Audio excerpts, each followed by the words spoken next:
Jadi waktu pagi hari itu saya sepulang dari jalan-jalan, saya tuh nyantai di kamar. Dan ketika nyantai di kamar saya tiduran, saya kan capek ya, saya tiduran. Terus ternyata yang saya rasakan perut saya tuh kenceng gitu ya, tapi nggak sakit, cuma kenceng saja. Terus kemudian ada suara tes gitu, terus kemudian airnya terus mengalir. Saya kira tuh keputihan, kok kayaknya keluar air gitu, saya kira keputihan. Saya bilang ke suami, kayaknya ini saya lagi keputihan deh, saya bilang seperti itu. Keputihan apa benar, tapi kok mengalir seperti air ya, ibaratnya seperti orang kencing gitu, nggak bisa ditahan. Kalau kencing kan bisa ditahan ya, kalau ini nggak bisa ditahan sama sekali gitu. Terus suami, ayo kita pergi ke bidan gitu, barangkali ini mau lahiran gitu kan, kita seneng ya, barangkali cepet lahirannya waktu itu kan. Jadi saya pakai pembalut, karena saking sering keluar airnya saya pakai pembalut, dan saya pakai pembalut. Qadarullah pembalut itu nggak bisa ngatasin air ketuban tadi, sampai merembes di luar komol-komol lah bahasa Jawanya. Saya ke bidan, saya main di bidan. Di situ bidannya, saya bilang waktu itu bidannya ngantri, banyak anak yang sakit, terus kemudian banyak ada yang juga yang lahiran gitu kan. Saya langsung diperiksa bidan, pembukaan 1 mbak gitu. Bidannya bilang seperti ini, iki cepet mbak, lawang wis metu ketubane gitu kan. Tapi jarak jam 7, jam 9 saya dicek lagi, ternyata masih 1 lagi. Jam 12 dicek lagi, saya masih 1 lagi. Di situ saya kasih obat oleh bidan, coba kamu minum ini biar lahir, biar kenceng-kenceng gitu. Soalnya saya nggak merasakan kenceng-kenceng apapun, cuma biasa gitulah. Maksudnya kencengnya nggak terlalu seperti orang kontraksi gitu. Terus jam 4 sore dicek lagi, masih 1. Terus habis maghrib dicek lagi, masih 1. Dan jam habis maghrib itu bidannya bilang seperti ini saya tunggu ya, kalau nanti jam 9 atau jam 8 kok masih 1 pembukaan, ini dirujuk, terserah mau rujuk di rumah sakit mana gitu. Terus kakak saya bilang seperti ini, nggak di sini aja gitu. Terus bidan saya bilang, nggak berani saya karena ini baru hamil pertama gitu kan, saya nggak berani ngasih obat rangsang di sini gitu. Saya bilang segini ke bidan saya, Bu, kalau saya dirujuk apa saya dioperasi gitu. Saya kan takut ya, apalagi anak pertama kan gitu. Saya pokoknya anak pertama kan katanya penentu, kalau pertama operasi, keduanya bakal operasi. Nah waktu itu bidannya bilang enggak, nanti dirangsang gitu atau diinduksi. Dan akhirnya memutuskan sebenarnya di rumah sakit yang cocok untuk ibu dan bayi, namun ternyata full kota, dan akhirnya di rumah sakit yang untuk semuanya, nggak harus ibu dan bayi saja. Nah, di rumah sakit tersebut yang rumah sakit yang tidak ada BPJS-nya. Ketika di rumah sakit, di situ saya langsung ditemui oleh dokternya. Jadi saya perjalanan jam 9 malam ke rumah sakit itu sampai jam 10 malam. Di rumah sakit itu saya langsung ditemuin oleh dokternya. Saya ditanya, ini anak pertama ya Bu? Iya gitu kan. Sabar ya, ini anak pertama, kalau mau dirangsang ini sakitnya 2 kali lipat, tapi harus sabar, gak apa-apa kok, kuat gitu anak pertama. Bagus, malah bagus kalau lahiran normal daripada lahiran sesar gitu. Terus akhirnya saya langsung dikasih obat pertama itu lewat jalan lahir ya, diinfus, dikasih obat lewat jalan lahir. Ini tidurnya miring. Oh ya, sebelum saya pergi ke rumah sakit, karena saya tuh mengeluarkan ketuban yang banyak, jadi saya sudah tidur miring kiri dari jam 7 pagi sampai ganti posisi. Karena di situ saya juga memikirkan bayi saya, kalau nanti saya tidurnya tidak miring kiri itu kehabisan ketuban, gimana dengan bayi saya, apalagi ini sudah dari jam 7 pagi dan ini jam 10 malam. Jadi ya capek sih, dan juga belum persiapan sama sekali, dan suami saya juga belum begitu paham, aku pun juga karena sudah pikirannya sudah semrawut. jadi nggak bawa bantal, selimut, guling, nggak bawa apapun di rumah sakit. Jadi ya capek sekali gitu ya punggung. Jadi saya tidur miring, dan ketika tidur miring jam 10 saya diinduksi lewat jalan lahir. Waktu pertama induksi itu yang saya rasakan, ya Allah, rasanya tuh nyawa saya itu sudah berada di puncak. Waktu itu yang saya rasakan sih, saya tuh menggigil ya, menggigil sekali. Mungkin obatnya baru masuk ya, jadi saya menggigil. Terus akhirnya saya bilang ke suami, saya suruh bilang ke susternya karena saya menggigil gitu ya. Terus susternya datang, akhirnya AC-nya dimatikan, dan alhamdulillahnya saya berhenti tidak menggigil. Kemudian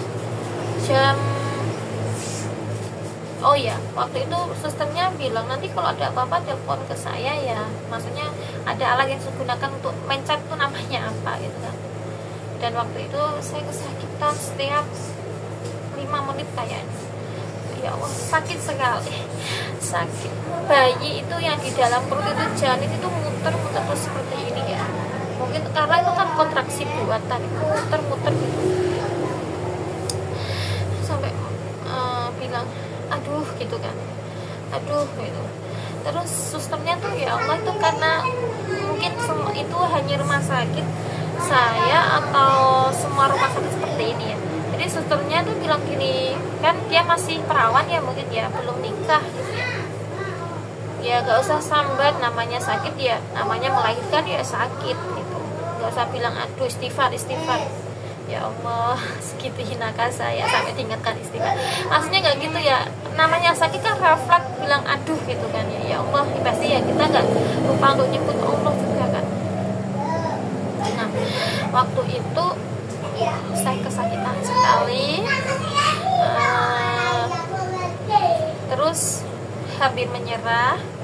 Dan saya bilang ya, sebelumnya saya bilang ke suami sebelum diuji, saya kan bilang ke suami, kak tolong nanti kalau saya kesakitan dan saya mau melahirkan kok saya minta sesar, tolong tenangkan aku, jangan boleh ya, pokoknya lipuh aku, bujuk aku agar supaya aku tidak lahiran sesar. Karena memang saya sendiri yang menginginkan lahiran normal, di samping biayanya lebih murah daripada sesar juga, dan juga karena memang saya tuh pengen normal karena anak pertama gitu ya. Pokoknya saya baca-baca tuh lebih enak normal gitu. Dan kemudian waktu itu setelah menggigil itu ya, saya merasakan panas tinggi, panas sampai 40, tapi saya nggak merasakan kalau tubuh saya panas gitu ya, karena saya benar saking sakitnya, saya tuh nggak merasakan kalau tubuh saya tuh panas. Yang saya rasakan hanya perut saya sakit.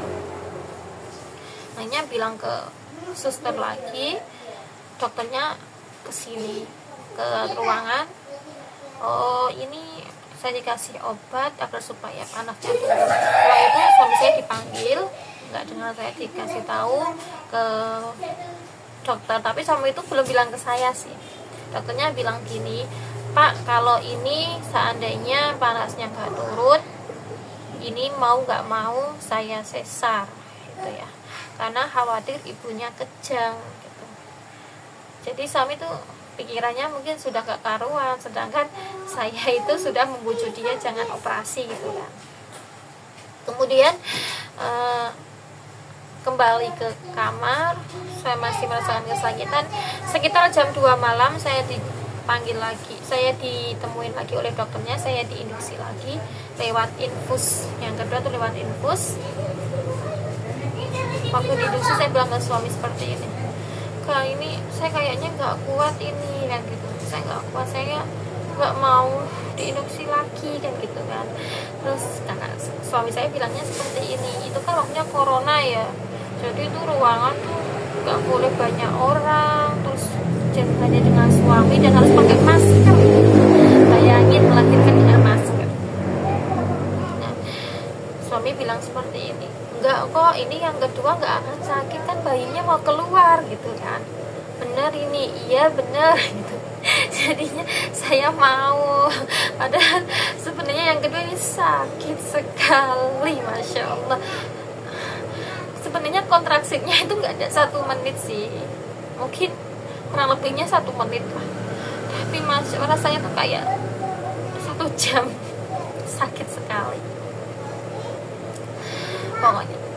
Terus setiap kali saya kesakitan, saya tuh pengen ngeden gitu ya, pengen ngejan, tapi bilang nggak usah ngejan, nanti ketika ngejan nanti jalannya keluar. Pokoknya saya sering dimarahin, padahal saya tuh nggak nangis, nggak sampai teriak-teriak, tapi saya sering dimarahin oleh perawatnya, nggak usah ngejan gitu ya. Ya memang saya salah sih ya, tapi kita nggak tahu ya, yang minta ngejan kan bayinya gitu kan ya, nggak saya kan. Ibarat kita mau pup ya, yang mau ngejar kan pupnya sendiri, bukan orangnya kan gitu ya.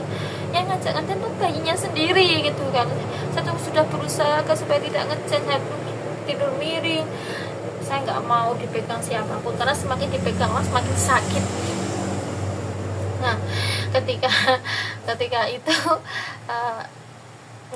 pokoknya tiba-tiba ngejar sendiri. Nah ibu saya itu yang menemani juga ikut meriwah gitu ya, pokoknya mau ngejen kok gak boleh gitu. Dia bilang marah-marah dengan bidannya, tapi nggak marah sih, mau ngejen kok gak boleh, ini mau lahir tandanya. Tapi kalau ilmu kedokterannya sih kita nggak boleh ngejen kalau memang belum waktunya, karena pembukaannya belum lengkap gitu kan. Saya tahan terus, saya hampir menyerah, dan bahkan waktu itu saya kira sudah mau meninggal ya. Saya sudah mau, ya Allah, saya kira itu sudah hari terakhir. Saya bilang ke suami, saya minta maaf, saya bilang ke ibu, saya minta maaf pokoknya. Dan suami juga nangis.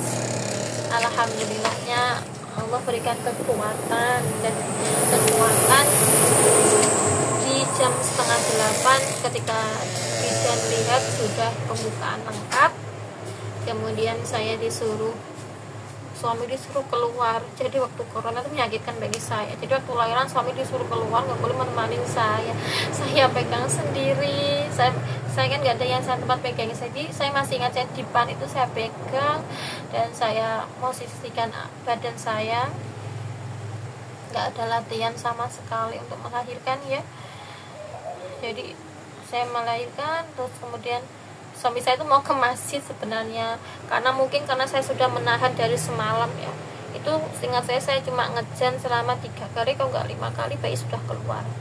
Dan ini jadi saya nggak lihat bayi saya sama sekali. Dokternya cuma bilang seperti ini, Mbak, ini sudah lahir, selamat, anaknya cowok gitu, bagus, besar gitu, BB-nya 3,5 gitu. Tapi saya nggak dilihatin karena bayinya nggak nangis, bayinya tuh tadi diapakan, pokoknya dipukulin atau di apa baru nangis. Kemudian langsung ditaruh di ruang observasi karena keracunan ketuban. Jadi saya habis melahirkan tuh saya nggak seperti merasakan melahirkan, karena bayinya nggak ada.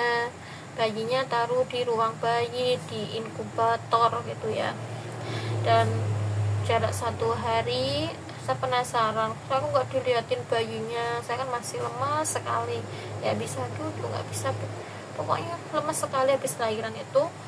Terus difotokan, baru dilihatkan. Nah itu cerita pengalaman saya melahirkan secara industri. Semua ibu itu hebat, baik secara normal maupun secara sesar. Semangat untuk yang saat ini sedang hamil, semoga diberikan kelancaran sampai lahiran. Oke, wassalamualaikum.